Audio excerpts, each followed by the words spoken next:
Thanks for staying with us here in Nigeria. The Lagos state government is making efforts to make learning more friendly for students by adopting a multilingual method to teach at its public schools. According to the principal of Agidimbi Junior Grammar School, Mr. Ojo Ayodeji, he says the initiative will enrich multilingual literate environments and explore the potential of digital technology in the state.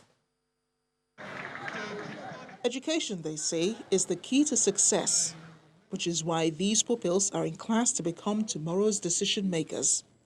But there are some of the lucky ones, as the United Nations Children's Education Fund, UNICEF, estimates that 10.5 million children are out of school in Nigeria, with a significant number found hawking on the streets.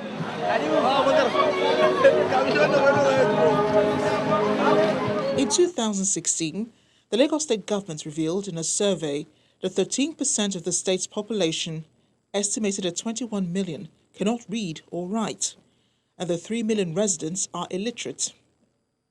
3 years later, the new administration under Governor Babajide Sanwo-Olu says it remains committed to achieving 95% literacy level by the end of this year. You first of all look at the number, you put them in a group of 3 from the last number, which is Improving learning for school students is also part of the plan, as elaborated by the acting DG at the Office of Education and Quality Assurance. All we want for you is for you to be successful.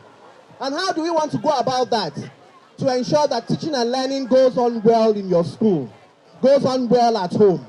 So that means that we can teach and you can learn in different languages, in different dialects. In other words, multilingualism is all about bringing about effective improvements in learners' outcome.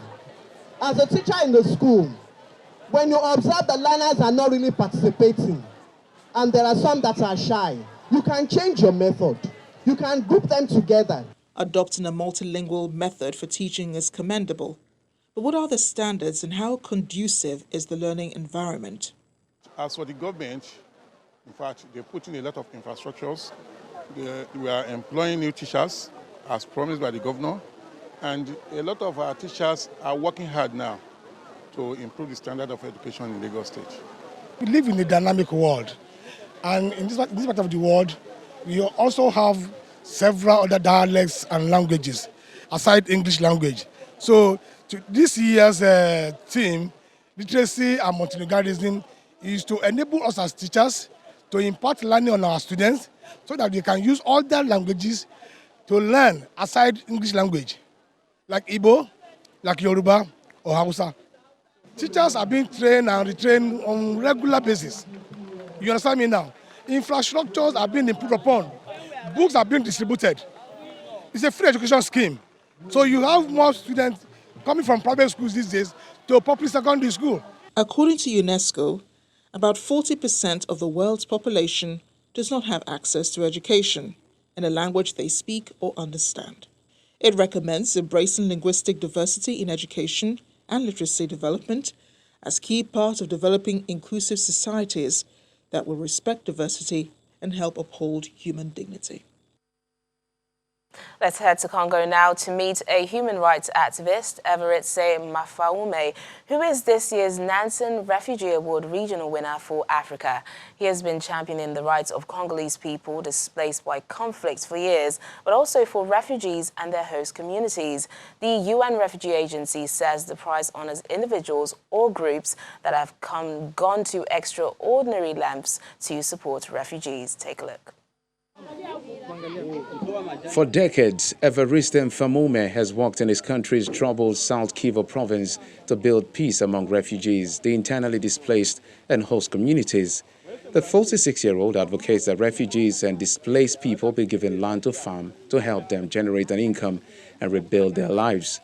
Mfumame founded Solidarity of Volunteers for Humanity in his home region of South Kivu region in 2003, which has been affected by years of conflict. I have witnessed people get killed. I have seen women get raped. I have seen people's property looted and destroyed. But I'm also a human being, and as a human being, I felt there was something I needed to do. Even though I didn't have the means, I couldn't keep quiet. I had to do something. Nikiwa binadamu na nikijiweka nafasi ya binadamu walio wengi. Famome began to report on human rights violations first in Congo, then in neighboring Tanzania, Burundi and beyond. According to the UN Office for the Coordination of Humanitarian Affairs, years of conflict have displaced 4.5 million Congolese and forced over 850,000 more to flee the country. Famome has pushed the government to allocate parcels of vacant land in the bush for returnees, creating peace villages in Baraka, Fizi, Sebele and Mboko towns in South Kivu.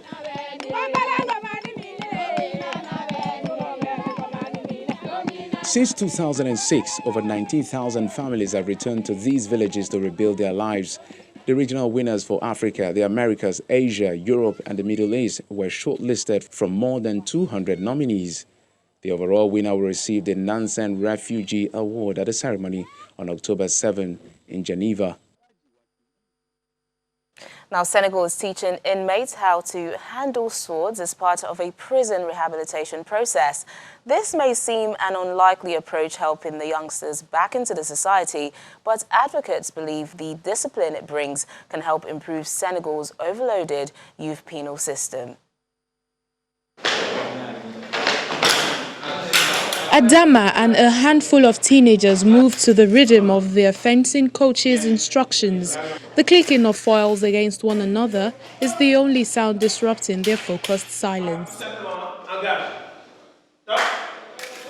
As they learn to position their wrists for an attack, armed prison guards watch the training hall from a safe distance. In a couple of hours, the sportsmates will be inmates again. The weekly fencing training is part of an experiment to reinsert young offenders into society, and proponents hope it will help revive Senegal's dire youth penal system. So far, 300 girls and boys have undergone the training. Before I started fencing, I used to get angry real quickly. In fencing, if you get angry easily, you won't get to stay the course. Fencing is in your heart. When you practice, you correct your behavior and your heart as well. You become dignified, honest, and tolerant.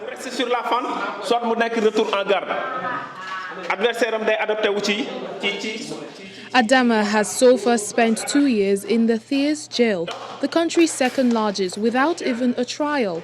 Like half of the nearly 1,200 inmates in the prison, he's still waiting to go to court for stealing. Fencing has been taught to inmates in France and the United States and to teenagers in El Salvador. But the group behind the Senegal training, For the Smile of a Child, says this is the first experiment designed by psychologists specifically to use fencing to help youngsters to successfully reintegrate.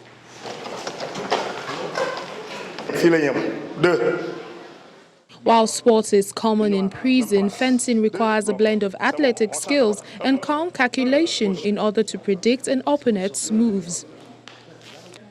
Across West Africa, dysfunctional criminal justice systems leave many suffering awful, overcrowded prison conditions for years before being tried. Inmates who, in some places, go without food for days. We're still keeping our eyes on Britain's Prince Harry and Meghan's tour of Africa. It's their third day in South Africa, and we're seeing baby Archie for the first time since they arrived. The couple have also introduced their baby son to renowned anti-apartheid campaigner Archbishop Desmond Tutu. It was double delight for watchers of the royal visitors in Cape Town today as Archie met the Arch.